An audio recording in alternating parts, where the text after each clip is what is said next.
Hello student, welcome to G3 e-learning class. Hope all are safe and healthy.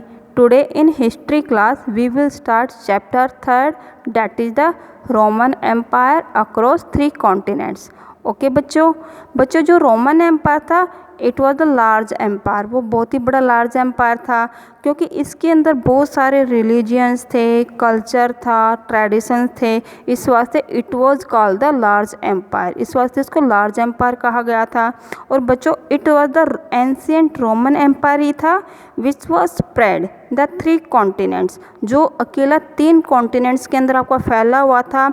और विच continents, कौन कौन से continents के अंदर, डेट वॉज द आपका Europe, Asia and Africa continents के अंदर जो है रोमन एम्पायर है आपका स्प्रेड में फैला हुआ था। अब इतने बड़े एम्पायर को जो जानने के जो मेन आपके सोर्सेज थे वो क्या क्या थे, यानी कि what were the main sources of the Roman empire, कौन से थे, डेट वर द टेक्स्ट। पहले क्या थे, टेक्स्ट के हम आपको we can include the books, किसको इंक्लूड कर सकते हैं, बुक्स को। और आपको पता है कि उस मैप की जो बुक्स है वो किसके द्वारा लिखी गई थी, these were written by the आपका दैट टाइम पीपल्स, उस समय के जो व्यक्तियों के द्वारा है जो आपको लिखी गई थी। लेकिन वो आपका जो रिकॉर्ड्स है कहाँ पर आपका सेव करते थे, ये आपका इन द एनल्स के अंदर। और एनल्स का मतलब क्या होता है कि आपके जो पूरे साल का 1 ईयर का जो रिकॉर्ड है आपका जो रिटर्न होता था इनटू द बुक्स के अंदर, that books were called the annuls. उन बुक्स को क्या कहा जाता था, एनल्स कहा जाता था।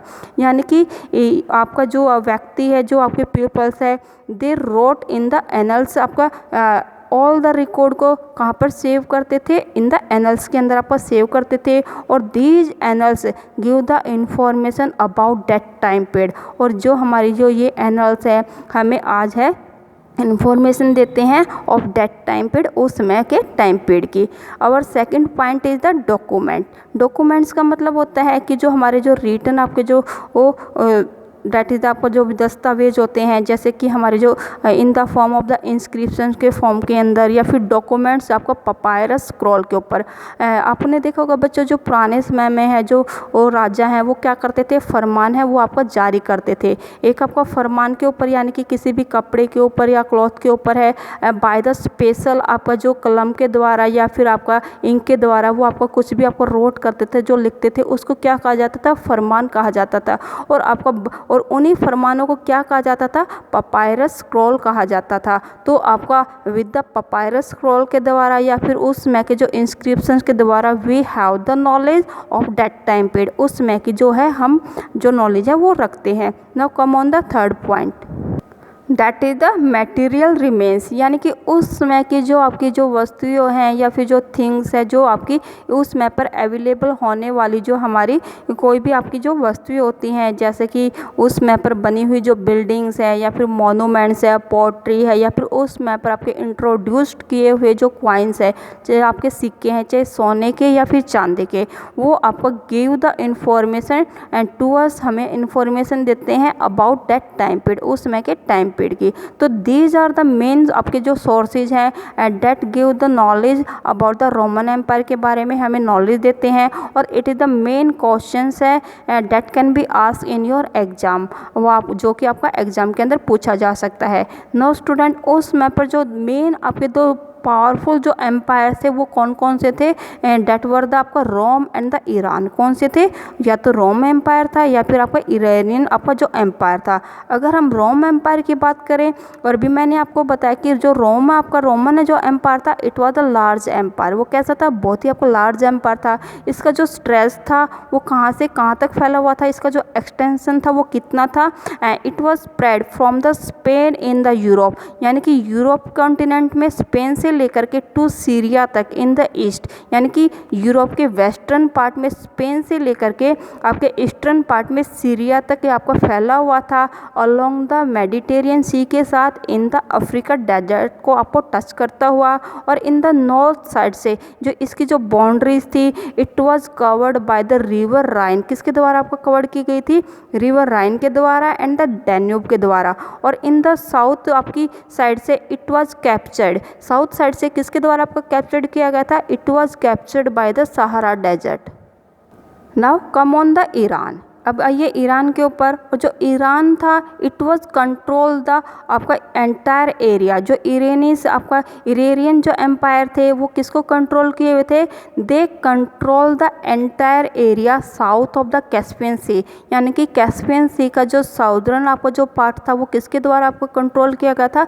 It was control by the आपका इरेनियन एम्पायर के द्वारा आपका कंट्रोल किया गया था। और इट वाज स्प्रेड, वो कहाँ तक फैला हुआ था? To the eastern Arabia part तक, and a large part of the Afghanistan का also covered by the Iranian empire के द्वारा आपका कवर्ड किया गया था।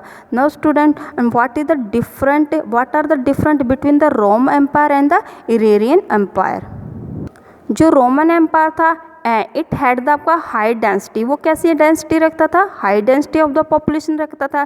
जबकि जो इरेनियन जो एम्पायर था इट हैड द आपका लेस आपका पॉपुलेशन डेंसिटी रखता था। और ये क्यों आपका हैपन था, क्यों आपका घटित है? क्योंकि जो आपका रोम एम्पायर था आपका यहाँ की जो क्लाइमेट थी आपकी it was the suitable for the people के लिए आपकी सूटेबल थी, वाइल द आपका इरेनियन जो आपकी लैंड थी इट वाज आप यहाँ की जो क्लाइमेट थी was not favourable for the people के लिए फेवरेबल नहीं थी। और जो आपका जो मेन आपका जो डिफ्रेंशिएट है बिटवीन द टू एम्पायर के अंदर इट कैन बी, वो भी हो सकता है कि जो आपका डिफरेंट आपकी जो डायनेस्टी थी, यानी कि अलग अलग आपकी डायनेस्टी है आपकी हुआ करती थी इन द इरेनियन एम्पायर के अंदर। जैसे कि आपके पार्थियन आपकी डायनेस्टी आपकी एग्जिस्टेंस में आई, या फिर ससेशियन आपकी जो डायनेस्टी है वो आपकी एग्जिस्टेंस में आई ड्यूरिंग दैट टाइम पीरियड, उस समय के पीरियड के अंदर। वेयर है जबकि जो रोमन एम्पायर था was the variety of the culture, ये आपकी क्या रखता था? It has the variety of the culture रखता था, but it was bounded by the common आपकी सिस्टम ऑफ द गवर्नमेंट। लेकिन जहाँ पर जो आपका कॉमन सिस्टम था ऑफ द गवर्नमेंट का, यानी कि यहाँ पे गवर्नर तो हुआ करते थे पर राजा एक ही हुआ करता था। It was totally control by the one person, एक ही पर्सन के द्वारा आपका कंट्रोल किया गया था। इस वास्ते इसको हम मोनार्ची सिस्टम भी कह सकते हैं। जबकि हमारे जो इरेनियन एम्पायर के अंदर थी अलग अलग आपकी डायनेस्टी है कम इनटू द एग्जिस्टेंस के अंदर आपके आती चली गई थी।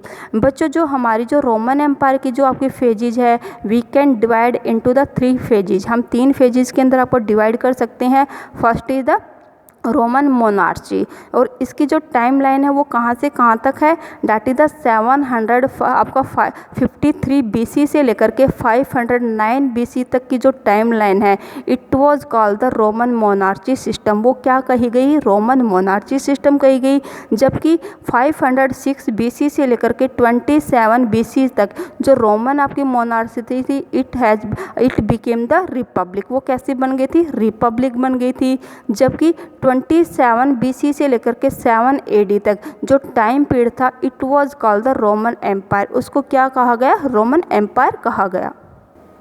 हम कह सकते हैं कि शुरू में जो मोनार्ची सिस्टम था रोमन एम्पायर के अंदर, बाद में जो रोमन एम्पायर है रिपब्लिक हो चुका था, और देन फाइनली रोमन एम्पायर आपका कम इनटू द एग्जिस्टेंस के अंदर आया।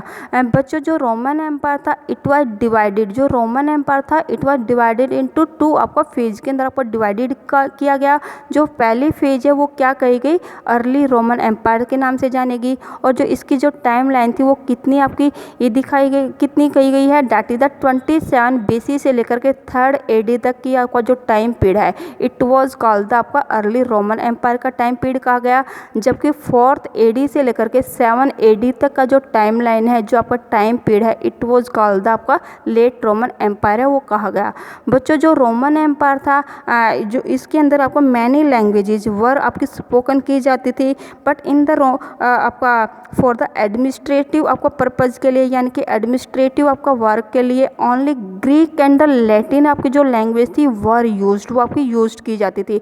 मैंने जस्ट नाउ अभी आपको बताया था कि जो रोमन एम्पायर है the variety of the culture की वैरायटी रखता है, इस वास्ते मैनी लैंग्वेजेस स्पोकन देयर, बहुत सारी जो लैंग्वेज वहाँ पे बोली जाती थी।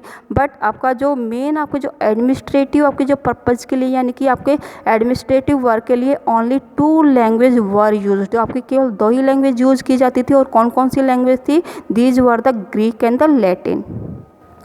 बच्चों जो रोमन एम्पायर का जो एडमिनिस्ट्रेटिव आपका जो सिस्टम था it was divided into 3 part. वो कितने पार्ट्स के अंदर आपका डिवाइड किया गया? 3 पार्ट्स के अंदर, emperor, senate and the army. These were the 3 main base of the Roman empire. ये तीनों ही मेन बेस थे ऑफ द रोमन एम्पायर के।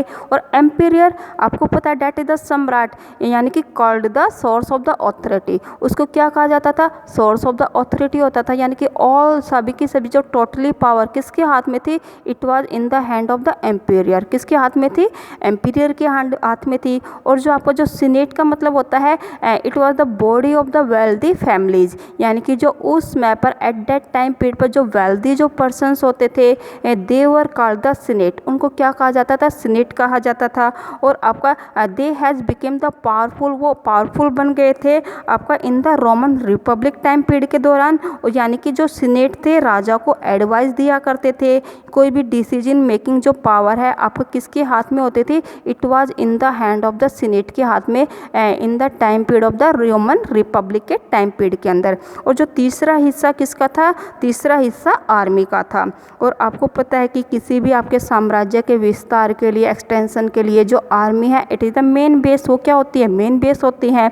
और जो आर्मी है वही डिसाइड करती थी द फेट ऑफ द एम्पीरियर, कि आम राजा का जो है भाग्य है वो कैसा है। जो सोल्जर्स थे वो आपको क्या करते थे? Soldiers had to give the 25 years of the services, यानी कि अपनी जो 25 ईयर्स है वो सर्विस के लिए आपका अवेलेबल होते थे। और जो army was paid and the professional होती थी। जो आर्मी हैड द पावर, वो आर्मी ही पावर रखती थी to decide the fate of the emperor के फेट को डिसाइड करने का। बट दिस आर्मी जो आपकी रोमन एम्पायर की जो आर्मी थी it was hated by the senates. वो किसके द्वारा आपकी हेटेड की जाती थी? सीनेट्स के द्वारा। बच्चों सीनेट्स अभी मैंने बताया ये क्या थी? It was the assembly of the wealthy, आपके पर्सनस की या फिर फैमिलीज की आपकी असेंबली होती थी, एक आपकी सभा होती थी। आपने मुगल एम्पायर में नोबल्स के बारे में सुना है। जैसे कि मुगल एम्पायर्स में नोबल्स की जो आपकी कैटेगरी थी वो आपकी अरोजप हुई थी, सेम वैसे ही रोमन एम्पायर के अंदर जो सीनियर से आपका did the work as the nobles. वो कैसे वर्क करते थे? नोबल्स की तरह ही वर्क करते थे। They wanted to become the powerful. वो क्या चाहते थे? आपका पावरफुल बनना चाहते थे। और in the Roman Republic time period के द्वारा दे बिकेम द पावरफुल। वो कैसे बन गए थे? पावरफुल बन गए थे। और आपका but they hated the army. वो किससे हेटेड करते थे? आर्मी को हेटेड करते थे, क्योंकि इन आर्मी को उनको पेड करना पड़ता था, because they were the healthy आपका पर्सन, वेल्दी पर्सन होते थे। और जो अगस्तन था head put of the power of the senates. उसने पहली बार है रोमन एम्पायर में है जो सीनेट्स की जो पावर है उसको कुचल दिया था, उसको वो ख़त्म कर दिया था। और इस वास्ते जो अर्ली रोमन एम्पायर था इट इज़ कॉल्ड द आपका अगस्टन एज के नाम से भी जाना जाता है। Student, our next point we will clear in our next video.